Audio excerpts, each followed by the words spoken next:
Amen. Be seated, please, right now. I will be honest with you. I have enjoyed, most of the time I don't put the slideshow together, but when I do, you'll know about it.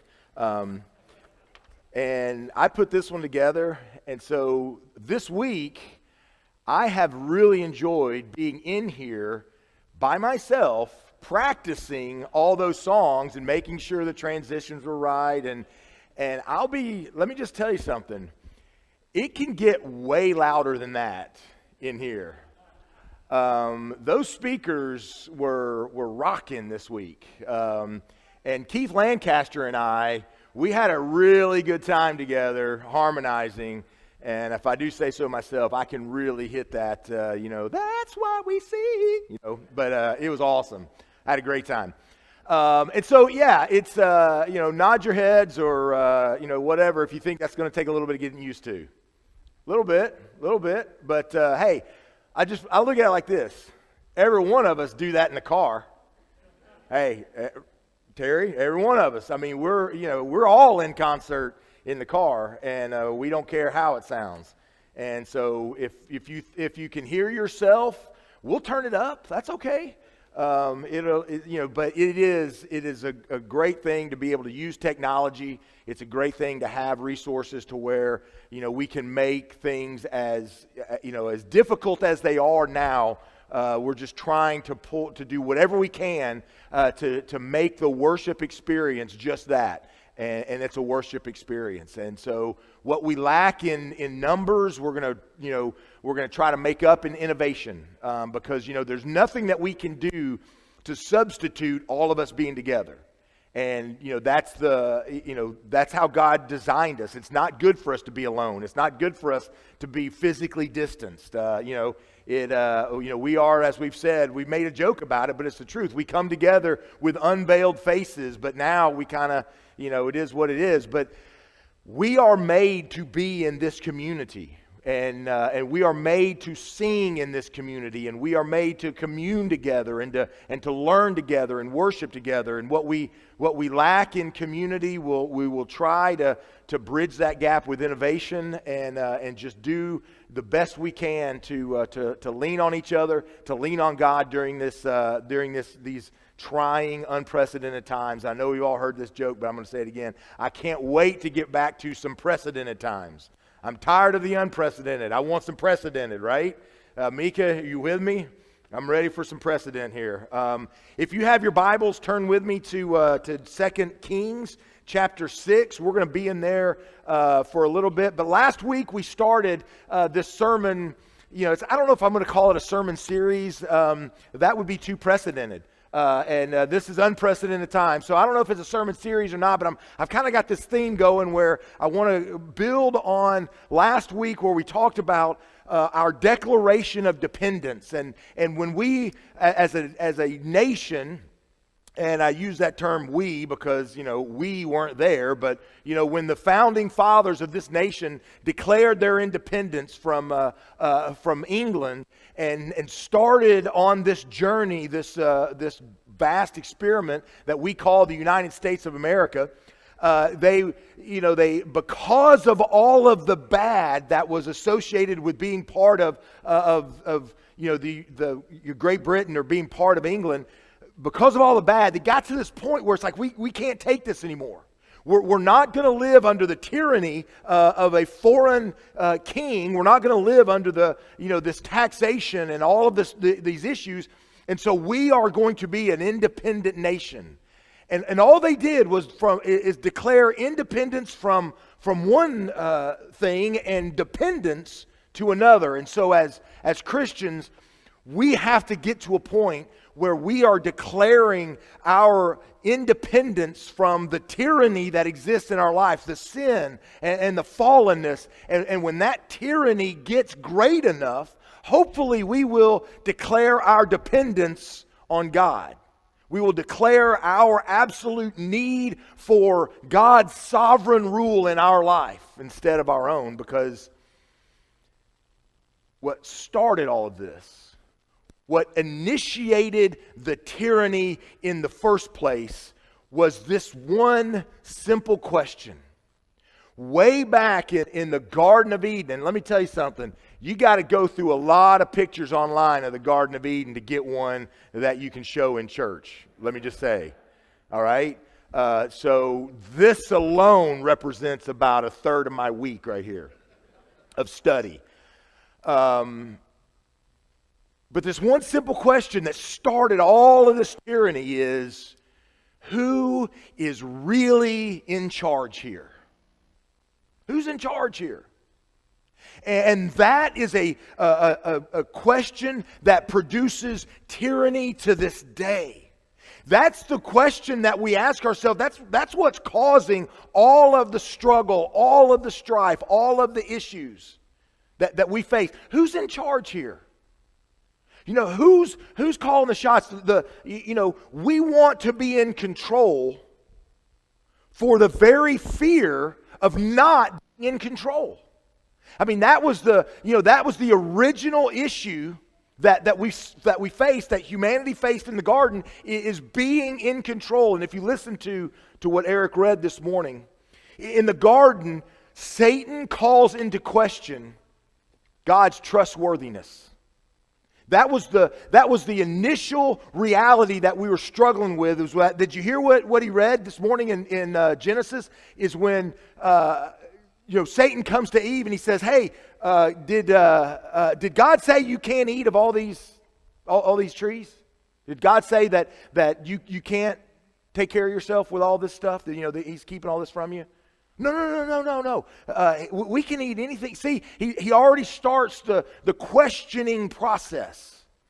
He already, what kind of God would do such a thing? Have you ever heard that question? I mean, what kind of God would do such a thing as to say, put you in the middle of all this and you can't touch any of it?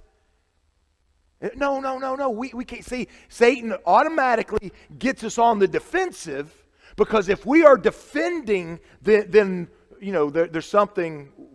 Here's the thing. God doesn't need us to defend Him against Satan or anybody else. What would the world look like if Eve's comment to Satan wasn't in defense of God, because somehow God needed defending, or really it's her position towards God that needed to be defended? And that's where we struggle, because when people call into question, when Satan calls into question the God you serve, you're not defending God, you're defending your belief in God, as though that even needs to be defended. What would it look like if she's like, "Okay, moving on. You mean God said you couldn't do this? All right, have a nice day." If you need to know a question about God, if you have a question, you've obviously talked to Him, so you go talk to Him again. No. She's got to engage in this thing. She's got to fight this battle that she had no business, no ability to fight. But she decided she was. And so, no, let me tell you, God said we could do this. But now He did say, now you are right about one thing. See, that's now we're in the trap. Now He did say not to eat of this one, because the more that we argue, the more that we defend, the more that we engage with the enemy, the more opportunity we have to get shot, the more opportunity we have to get injured, the more opportunity we have to get wounded. And so she goes like, no, I got this. I know what I'm doing here. I know that. How many times, parents, have you warned your kid about something, or saw them just walking into an issue, and you're like, no, I got this. No, you just watch, Dad. You watch me go, Mom. I'm fixing to wow you. No, God said we could do this. And He said, but don't do that, because if we do that, then we're going to die. You're not going to die. What? What do you mean I'm not going to die? You're not going to die. What God's doing is He's trying to scare you into not knowing all that He knows, because He knows that if you do that, then that's what opens up all the other possibilities. When you do that, then your eyes are open. What do you mean my eyes are open? My eyes are open now. I mean, have you ever just sat and thought about this interaction? He knows that your eyes will be open. What? You mean there's more to this? Because I kind of thought my eyes were already open here. No, your eyes will be open. You will know so much more. You will know the difference between right and wrong. Think about this for a second. She already knew the difference between right and wrong. She knew that all this was right and a little bit of this was wrong. She knew the difference. We knew that so there was more to it than just knowing the difference between right or wrong. And the wording there, and this is where getting into the terminology and the original language and this, that, and the other thing, but the original language there is more suited to being not knowing the difference between right and wrong, but it's, God knows that when you eat of that tree, your eyes will be opened and you will determine what's right or wrong.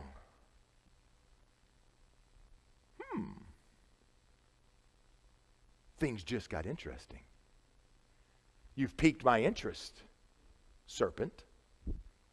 You mean, see, the more we engage with the enemy, the more that we are defending ourselves and our God against the attack, the more we are engaged, the easier it is, the more opportunity we have to get shot. I've told as in raising boys, you always gotta, tell them, well, about defending the weak and don't be a bully. And if you see bullying, then you step in and you be a defender of those who don't defend themselves. And the risk is when you're talking to boys about fighting, that you always are hoping they don't get the wrong idea and think, well, that Dad said fighting's okay. And so what I tell them is because I wasn't always a preacher, all right? So growing up, I got into a lot of scuffles, as it were. And one thing I learned about fighting, whether you're giving the licks or you're taking them, they all hurt. Every one of them hurts. And what Eve is fixing to find out is the more we are trying to dole out punishment, the more we are trying to dole out defenses, the more we are engaging in this fight, the more pain is going to be involved, no matter if we're giving the licks or taking them. So see, now she's, defending God and defending her belief in God and all this. Now she's walked into territory that she has no ability to defend herself or her God. Now she is outmatched, outgunned, and it's about to get real bad.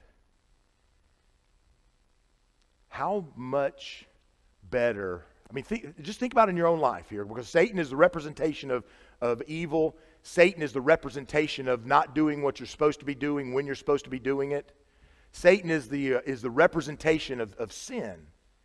And in your life, in your struggle against sin, how much easier would it be if you just didn't struggle?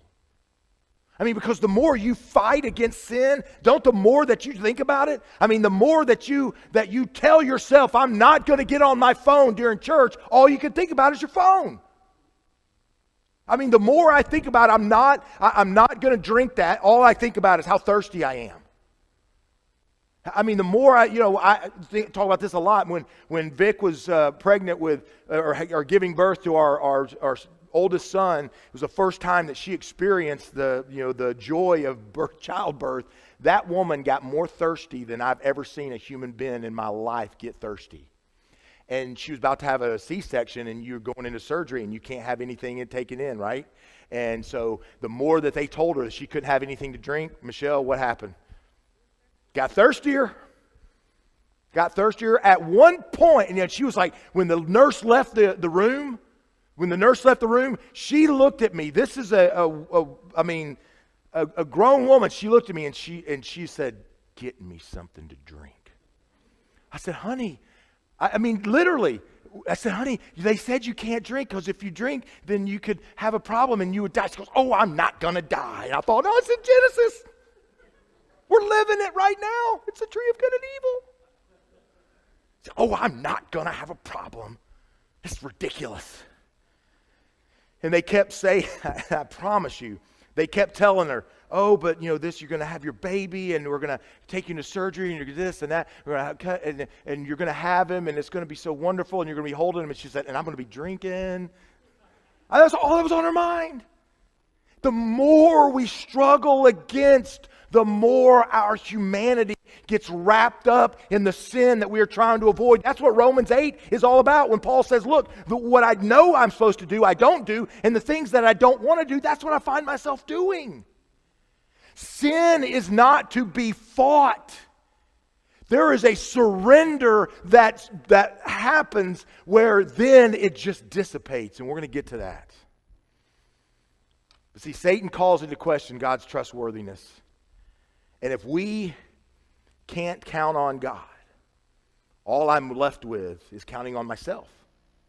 If I can't trust God, see, that's what Satan knows, is that if I can get these people into not trusting God, not counting on God, then they'll count on themselves. Then they will want to be the shot callers. What led to the original sin was wanting to call the shots, was feeling a need to be the shot caller and thing, and wanting to call the shots. And the reality of life is that what we find now, all these years later, is that there is not as much shot calling as we think.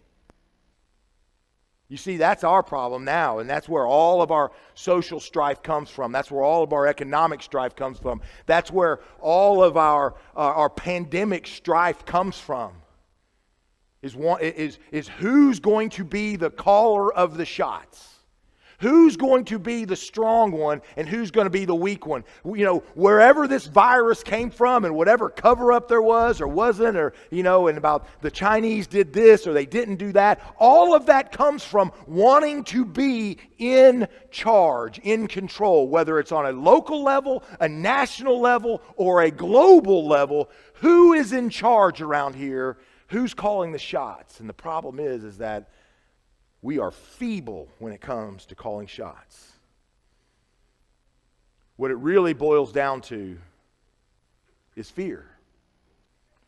What it really boils down to is fear. Now, it's been said that the only thing that we have to fear is fear itself. But that was pretty smug advice, coming from somebody who, for his whole life, and I'm not trying to get political, we're just saying what it is. The politician who said that lived a very sheltered life with a lot of things that were, a lot of protections in place, a lot of stuff in place. It's smug advice coming from someone who lived most of their life insulated from the real world. But for those of us who are not so fortunate, we find a lot of things to fear, don't we? We find a lot of stuff to fear, and so in our fear, we find it that I get to determine what's right and what's wrong. So I'm going to determine how to deal with this. I'm going to allow my fear to dictate what I do. You see, we have a lot of things to fear. We have economic downturns. There's relationship disappointments, right? Terrorists, wars, family members being hurt, sickness, even death, being sued, coming in last, not even being picked at all. There's a lot to fear out there. We study investment strategies. We install sophisticated and elaborate monitored security systems. We legislate stronger militaries. We take more mood-altering drugs than any generation in history. Fear makes more noise in our hearts than ever before. And happiness, contentment, and love vacate the premises. You see, because fear and happiness, fear and contentment, fear and productivity, fear and clarity of thought, fear and being merciful, fear and being just, fear and being humble, fear and being a community cannot, do not, and will not coexist. Fear never conquers anything outside of ourselves. You know what fear does? It herds us into prisons and locks the door behind us. It isolates us. You know what fear does? Fear drives a wedge between us. Fear points out and intensifies our differences. Because things that are not like me are to be feared. Things that are not the same, things that I don't understand, things that are beyond my understanding, those are to be feared. And so those are to be isolated against. And walls are built in our lives and in our homes. And it steals life from every second. I mean, think about it. How do we satisfy the fears in our life? We satisfy those fears with anger. We satisfy those fears with substance. We satisfy those fears by being stingy.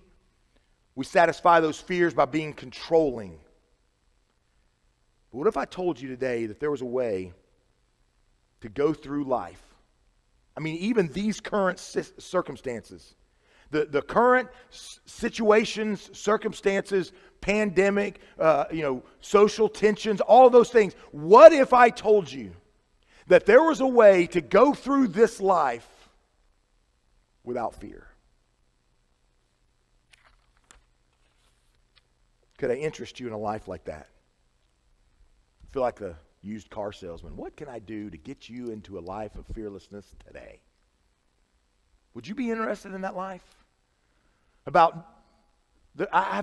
not scared of anything. What would life look like if faith, not fear, was your default reaction to threats? What if the threat of not having enough? What if the threat of not coming in first? What if the threat of not being recognized by other people? What if the threat of relationship disappointments? What if the threat of sickness or death or financial calamity? What if those threats were met with faith and not fear? What would that look like? What would that life look like? Look at 2 Kings chapter 6. 15 through 18. And let's just imagine for a second your life without fear. Well, the lead up to this passage is the Arameans and the Israelites are at war. Well, and they're enemies.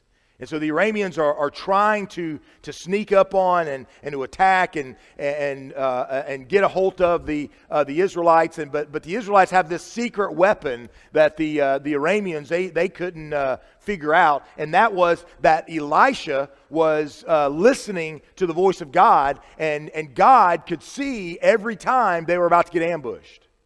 And so the king of Aram, he was saying, why does every time I go to battle with these guys, it's like they know where I'm coming. They know everything I'm trying to do. They hear the very things that I am saying in my bedroom.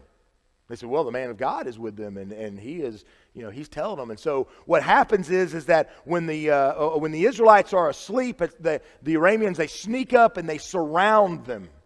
They surround them in all of the mountains, and so that's where we kind of pick up the story. Is that they, the servant of the man of God, this little kid who was there to take care of and tend to all of Elisha's needs. The servant of the man of God got up and went out early the next morning, and an army with horses and chariots had surrounded the city. And you think, well, if God was telling him, why didn't he wake them up and tell them they were coming? Well, just wait. It gets better.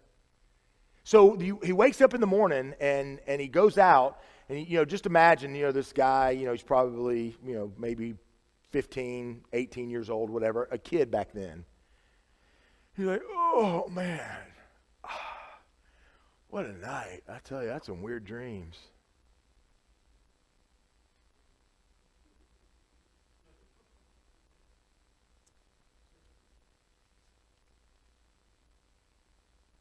Oh dear.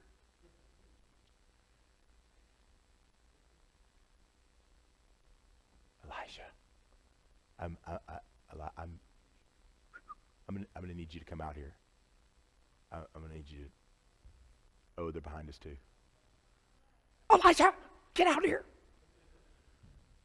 I mean, imagine you're just frozen. Think about the scaredest you've ever been. That was this kid. So he says, all right, he summons Elisha. He says, hey, we're surrounded. Oh my Lord. Maybe that, I think in the original text that had to be edited somewhat from what he actually said. But he said, oh my Lord, what shall we do? Don't be afraid, the prophet answered. I love this. Don't be afraid. Okay, what else you got? Don't be afraid, because those who are with us are more than those who are with them. I'm going to say that again. Maybe we'll get more than one person listening. Those who are with us are more than those who are with them. Amen. I mean, and so Elisha prays and he says, obviously, Lord, this is a good one. I see what you did there with him, but let's just open his eyes. God, open his eyes so that he can see what I can see. You see what God did there in those two stories that he had me talk about? You see the opening of eyes? You see the juxtaposition of eyes being opened? You see, when Satan wants to open our eyes, is to see more of ourselves and our control and our ability. When God opens our eyes, we see the hills, the mountains are filled with angels, chariots of fire. You see, when Satan opens our eyes, we're left to deliver ourselves. But when God opens our eyes, not only is the deliverance from him, but the victory is inevitable. I love that. I love that. Because when Satan opens our eyes, all we are left with is fear and more fear and relying on ourselves. But when God opens our eyes, all we are left with was, woo, yes, we are safe now. I mean, God has shown up. And here is the original point in a battle when you are, the enemy has you surrounded. And you are grossly outnumbered. And you get to think to yourself, great, they're not going to escape now. There's no way the enemy can get away from me now. I mean, look, I'm surrounded by them. Anywhere I go, I get to defeat the enemy. So here's what I want to leave you with this morning. And I've gone way longer than I wanted to by this point in the morning. So make no mistake about it. We're gonna do one point of this 3-point sermon, and then I'm gonna revamp it, and we'll go the rest next week. So come back next week, same channel. Make no mistake about it. In the lives that we are living today, it is us against them. It's us against them. There's no two ways around it. It is us against them. And you have to first answer this question. Are you one of God's or are you one of them's? Do you belong to God or do you belong to the them's? Because Elijah says, there's more that are with us than are with them. So, the prophet of God, he establishes and reiterates and supports this idea that it is us against them. And make no mistake about this, there is real power in being one of us. I mean, there's real power in being one of us. But here's the other problem that we have. We have a hard time realizing the truth about the us and the thems. And let me just be real honest with you this morning. And this is the absolute truth. And if we need to one-on-one talk about it, if we need to dig into Scripture, if we need to have that, let's have those conversations. And my email is shane@simplechristianity.com. Bring it. Because I will forward those right on to no, I'm just kidding. But shane@simplechristianity.com. Let's email. Let's talk. Let's get together.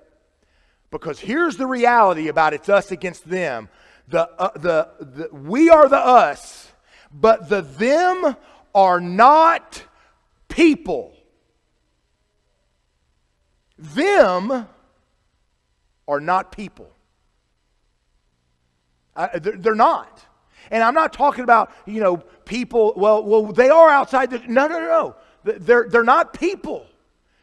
Today, our thems have nothing to do with other nationalities, have nothing to do with other religions. It doesn't have anything to do with other beliefs within Christianity. It's not different races. It's not people. The them is sin. Period. Case closed. There's my email address. We're not against other people, folks. We're not against each other. The Bible is the sword of God. It is, it's sharper than any two-edged sword. But this is not a weapon that we get to use against each other. This is a weapon that is used against the roaring lion who is seeking whom he may devour. He tells you he will open your eyes, but all he will do is blind you. All he will do is blind you. Blind you to the reality of what God has in store. And the victory is in our surrender. The victory is because read on to how they win this battle. Read on to how they win this battle. So for us, we see, the angels and the chariots of fire and all this are surrounding them. And we're like, yes. And man, I can't wait. God's going to start, gouging and lopping off heads. And we're all just going to be in there. And it's just going to be a big old bloody mess. God says, no, let's invite them to dinner. You know what I think about when I read that? Every time. I can't help it. Those of us who are old, remember the show Different Strokes? With Arnold and Willis and Mr. Drummond and so whenever something would happen, it's like, God's going to kill our enemies. No, let's make them dinner. What you talking about, Willis? What you talking about, God? Are you kidding me? I'll give you a sneak peek. They blind them. They lead them. They lead them to this big banquet. And after God feeds them, doesn't kill them. After He feeds them, they are at peace with Israel for the rest of their lives. What fear do you want to be at peace with for the rest of your life?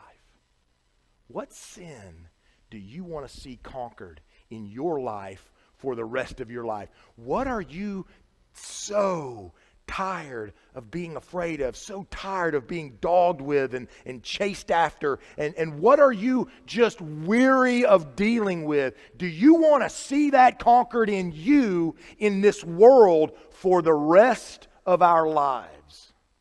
Because that's what God has to offer. But it's His deliverance and not ours. See, God is like the parent coming into our room when we're all convinced that there's something under the bed. There's something in the closet. I mean, and what do? We just walk in there, throw up those covers and just look under the bed, and the kids are like, oh, he's going to get you. I mean, we walk in there, Daddy's in the closet, I know. So you walk over there and you throw open those closet doors and you're rummaging around. What's in there? And they're like, ah.